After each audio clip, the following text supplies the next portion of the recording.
Hello everyone! Welcome back to my channel and thank you so much for watching. So, sa video na to guys ay ipapakita ko sa inyo guys step by step kung paano mag-apply ng makeup yung on-trend 2024 na way ng pag-apply ng makeup.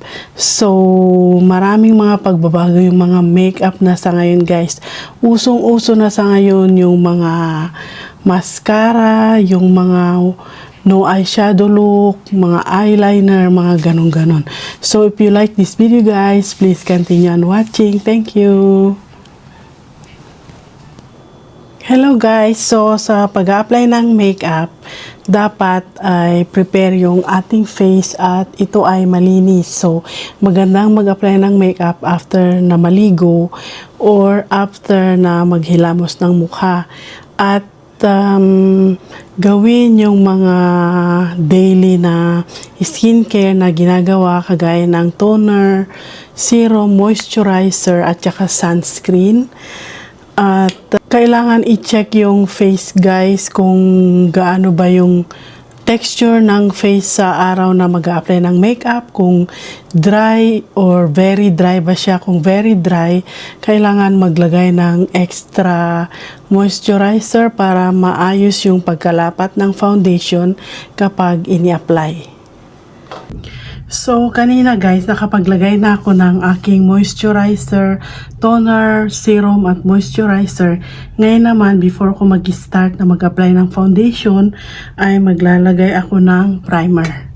At itong gamit ko ay itong Grip Hydro Primer. Maglalagay ako ng konting moisturizer para sigurado na hindi dry ang face.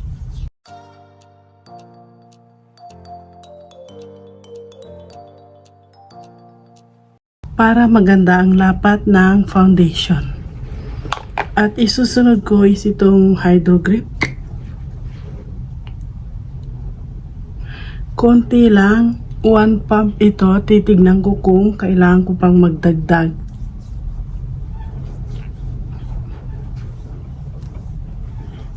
Ilalagay ko siya mostly sa may T-zone.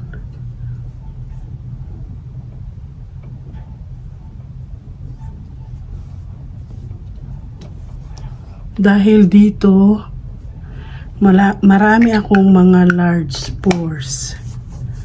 So, ang susunod is ang pag-apply ko ng foundation.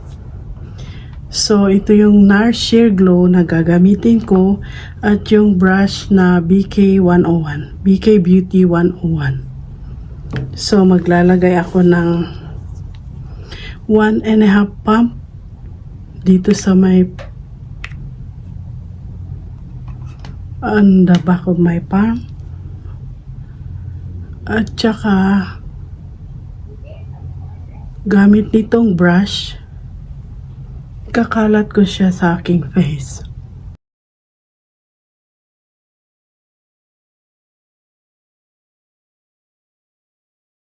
Oily skin ako guys, kaya sa tuwing bumibili ako ng mga products na gagamitin ko sa aking face, ang una kong chine-check ay yung oil free. Acne prone skin, combination, yan ang texture ng aking skin.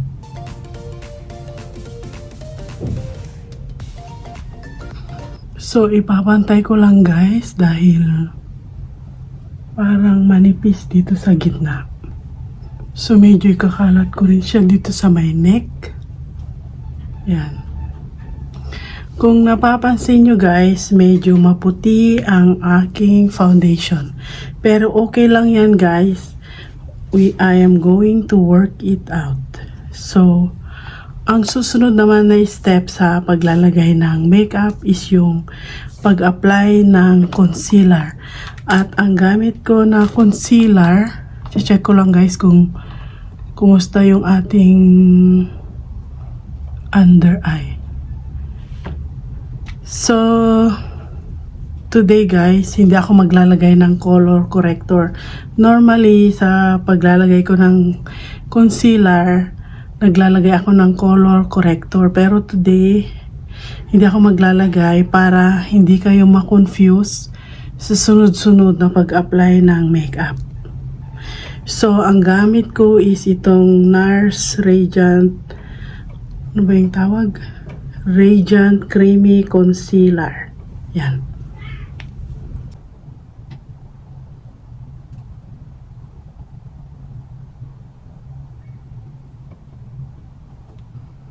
Ganyan ka lang siya ilagay guys.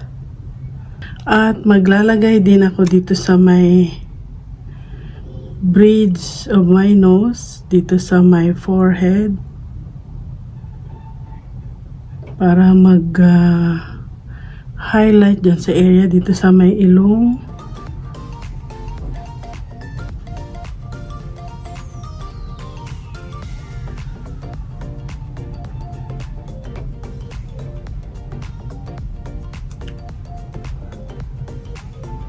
So, ganito ko linalagay yung concealer, guys.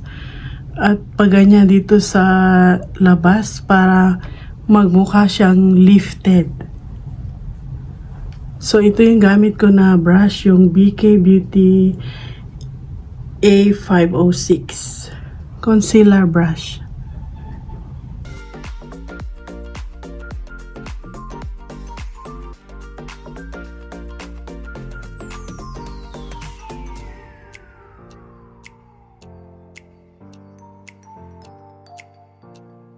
Ilalagay ko na rin siya na pang primer dito sa may eyelids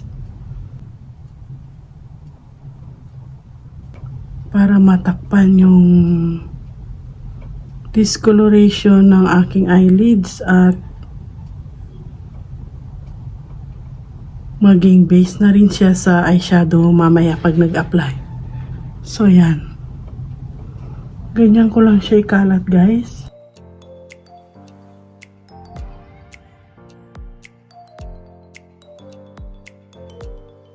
So, sa may nose bridge, sa may forehead,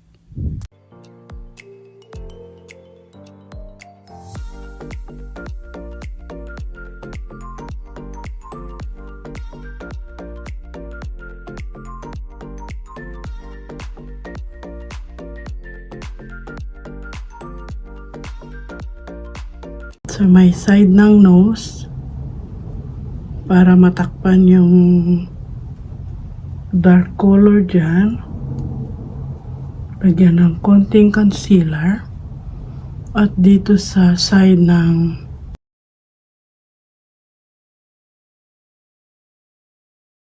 pataas ko na rin ginawa guys para mag-lifted effect siya. At dito sa may chin. Yan. Tapos na yung concealer. Check ko lang yung ano dito guys. Foundation. Yan. Maputi pero okay lang yan guys. So, ang susunod naman is yung pag-apply ng powder. So, isi-set guys yung concealer na inilagay. Isi-set ko siya.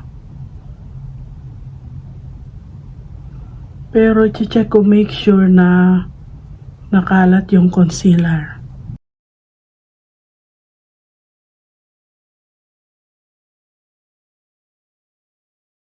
At dito sa pag-apply ko ng powder guys, gagamit ako ng powder puff. Ganito yung itsura, triangle siya. At ito yung gamit ko na powder setting powder. Ano ba yan? Powder setting powder. So, maglalagay ako ng konti at tatanggalin ko yung excess. Tsaka ko i-apply sa under eye.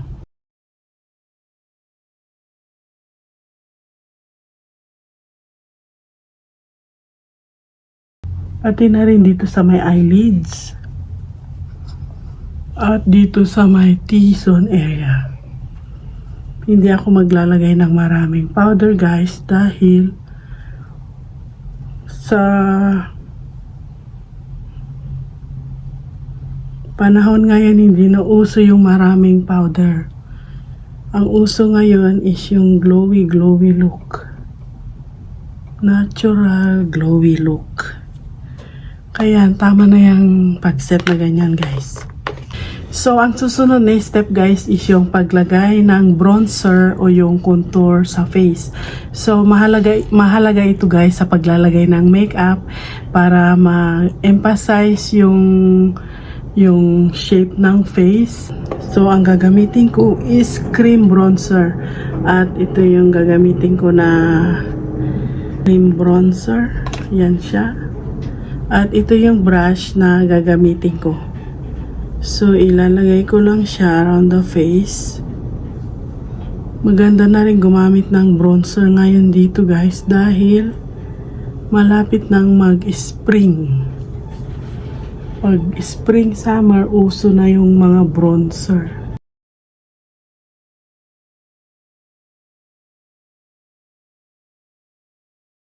Di siya gaano dark to.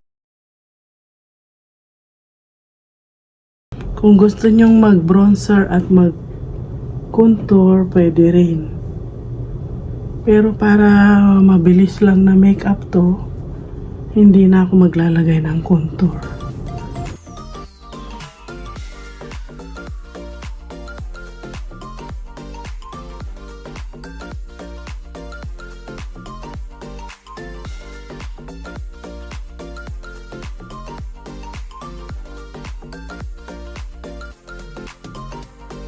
Yung bronzer na to, meron din siyang konting glow. Kasi pang summer dapat to. Spring, summer.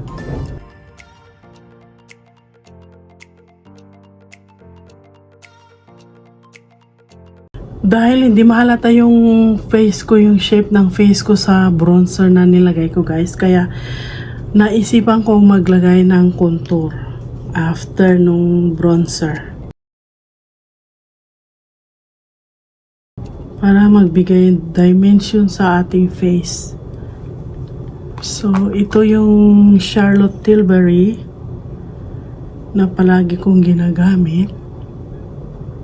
Ayan, mas maigi. Mas maganda pa rin pala pag may contour.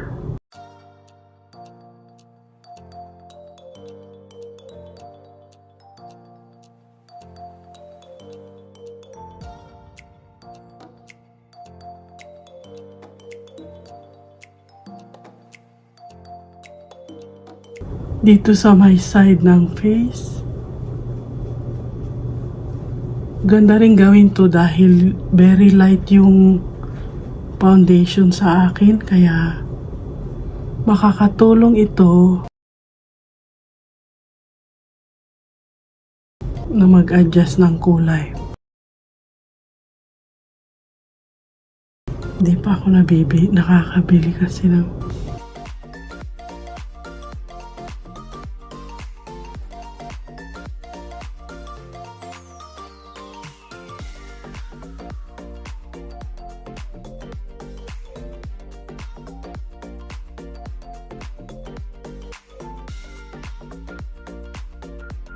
Kaya much better siya guys na malagyan. Napaka-importante pala ng contour na to.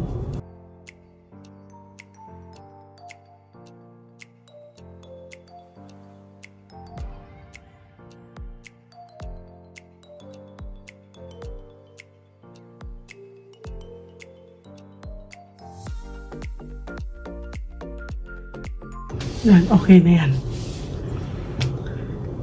So, ang sunod naman is blush. Pero gagawin ko muna itong yung brow na lang. So, sa pag-apply ko ng brow guys, gagamitin ko itong Precisely My Brow Wax. Ito yung bagong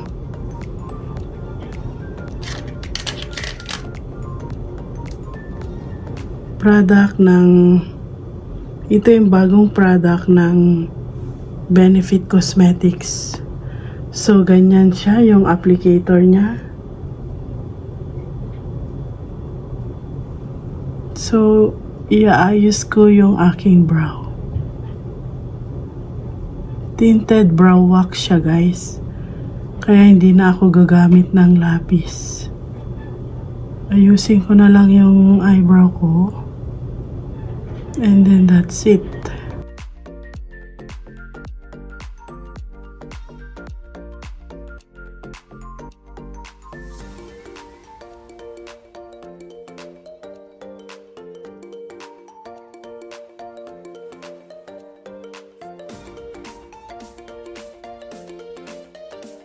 In fairness, maganda siya. Parang bushy na yung aking eyebrow ngayon.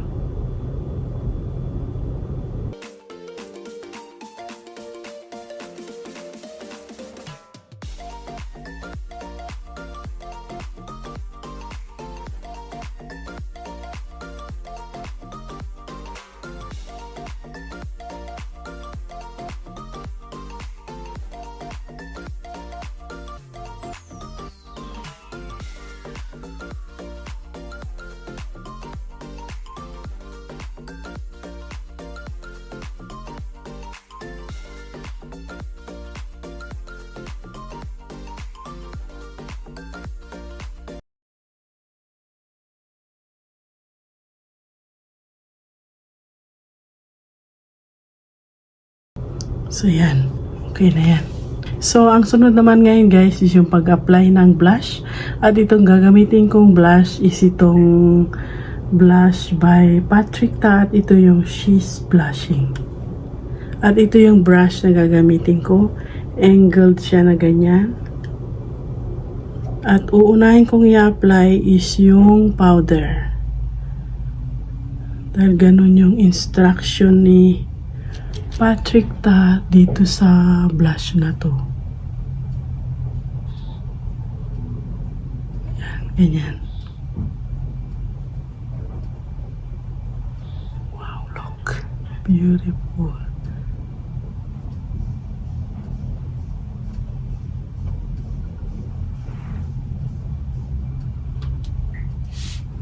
At kung napapansin nyo, guys, ang pag-apply ko ng blush is medyo mataas siya dito sa may area dito.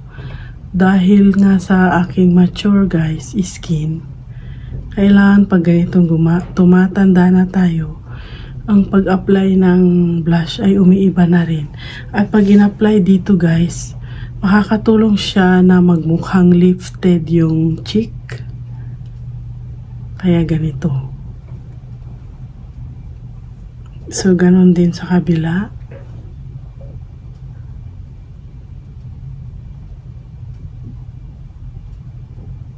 Ganda ng blush na to. Yan.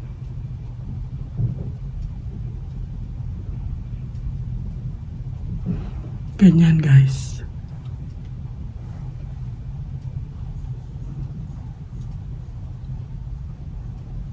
So, yan.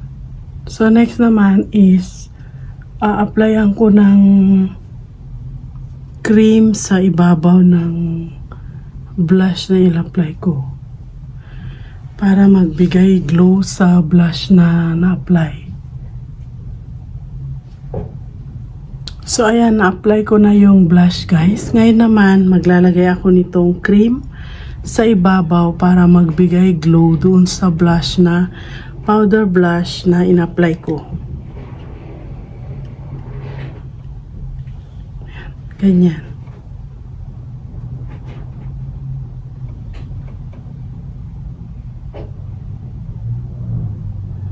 Ganyan lang, guys. See? Ngayon, glowy look na siya. Ganito ang technique ng blush na to.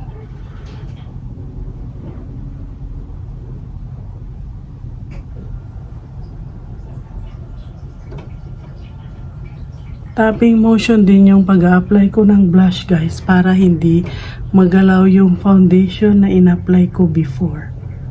So, tapping motion na ganyan. So, yan. Tapos na ang ating blush. Ngayon, so next naman guys is mag-a-apply ako ng eyeshadow, pero yung eyeshadow na gagamitin ko today is gagawin ko lang siyang simple at maglalagay ako ng eyeliner. So ito yung palette na pinili ko na gagamitin ko for today. At ang pipiliin ko na pang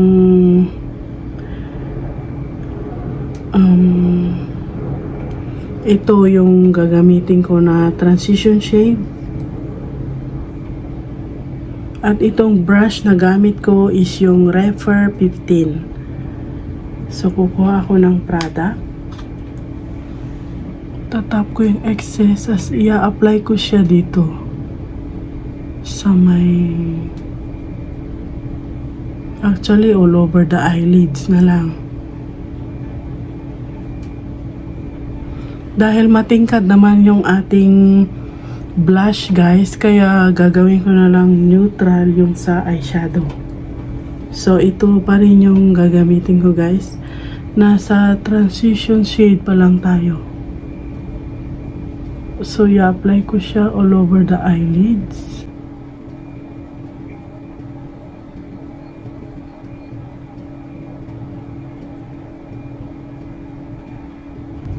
Ganyan lang. Ganito yung mga shade na uso sa ngayon. Mga matte neutral.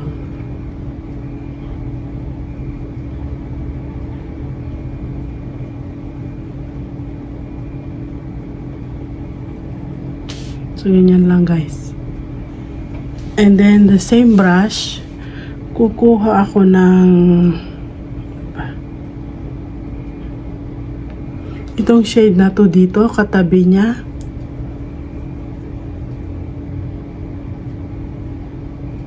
At gagamitin ko dito sa my center. Pataas ng konti. Ayan, ganyan.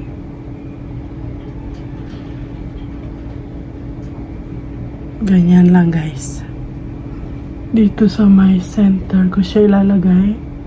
Konting shimmer.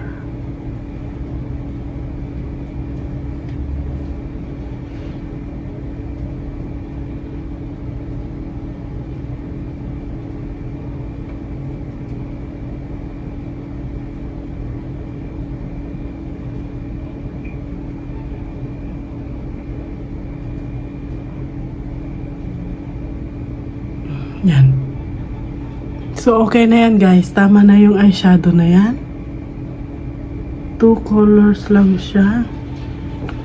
Ngayon naman maglalagay din ako sa my lower lash line.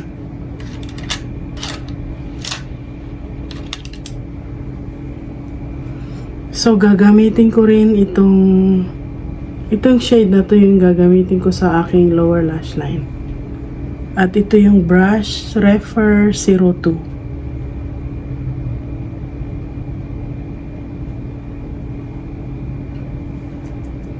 Tap the excess.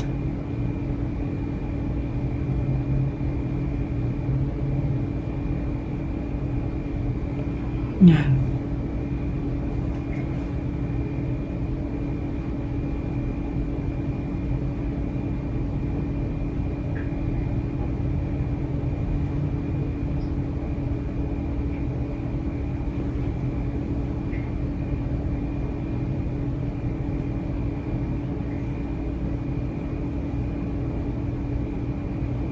So, yan. Okay na yan, guys. So, yan na yung ating simpleng eyeshadow.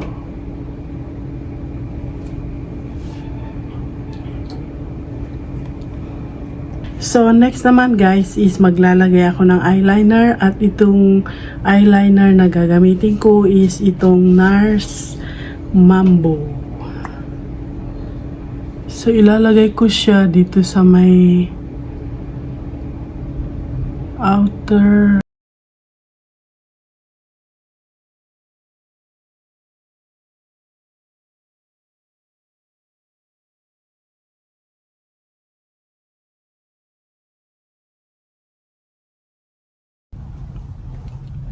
So, ito try kong kumuha ng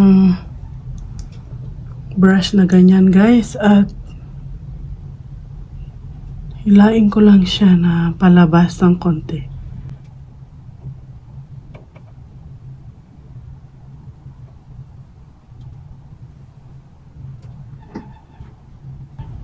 Yan. Para magka-shape dito sa may outer part. Gaganon ko lang siya ng konting-konti. Then maglalapis din ako dito sa kabila. So itong brush na to guys, gagamitin ko para i-smudge yung eyeliner na in-apply ko.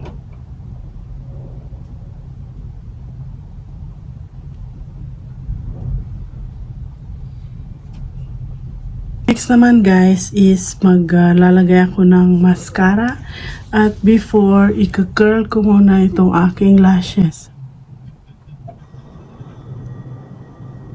So sa pag-curl guys, kailangan i-curl nyo muna yung sa may root, close to sa root, and then move a little bit and then curl again. So ngayon guys, mag-a-apply ako ng mascara, at itong gamit kong mascara is itong YSL Lash Class Mascara.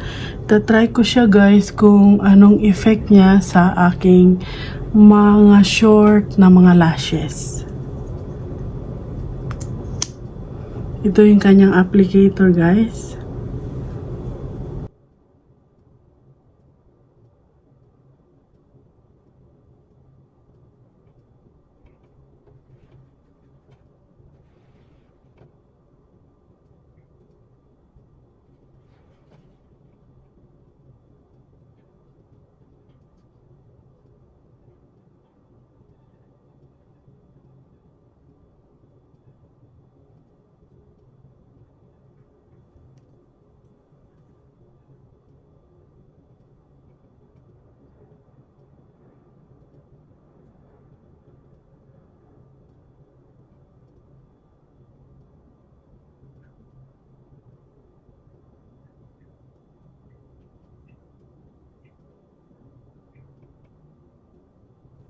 So yan guys, yung ating mascara gamit yung YSL na Lash Class Mascara.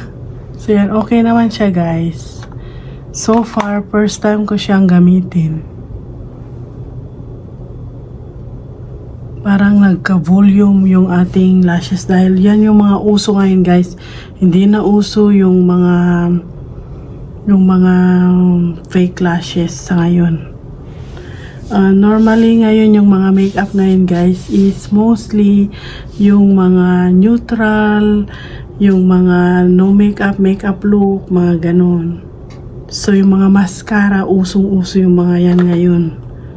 So ngayon naman guys is mag-a-apply ako ng lipstick, at yung gagamitin kong lipstick is itong, nasaan na yung lipstick? Itong Givenchy na lipstick. At ito yung shade niya. Light siya sa aking lips, kaya maglalagay ako ng brown lip liner. So, i-outline ko yung aking lips.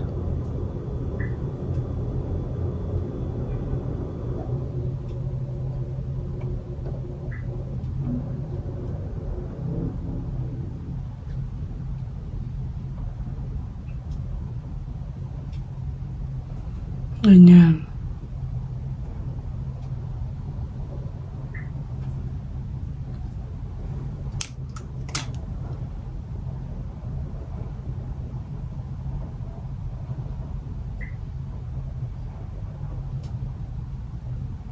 Gaganyan ko lang siya guys para matanggal yung mga harsh line ng liner na nilagay ko.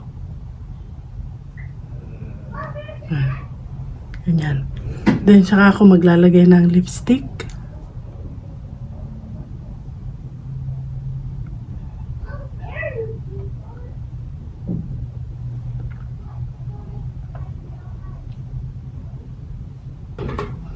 Ngayon naman guys, maglalagay din ako ng konting highlighter sa mga areas na kailangan kong lagyan ng highlighter. Dito sa may brow bone, konti lang.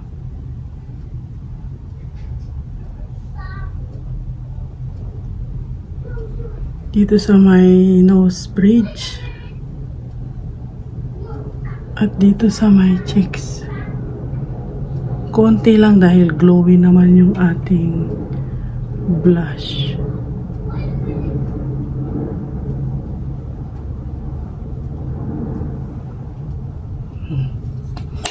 Ngayon naman guys, isi-set ko na yung aking makeup. At itong gamit ko is itong Charlotte Tilbury Setting Spray.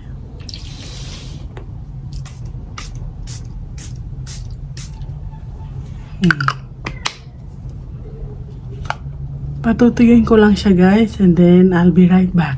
So ito na guys yung result ng ating makeup, yung step by step na pag-apply ng makeup, yung mga uso na sa ngayon 2024. So I hope nagustuhan ninyo guys. Thank you so much for watching and I will see you again on my next video. Thank you so much. Bye.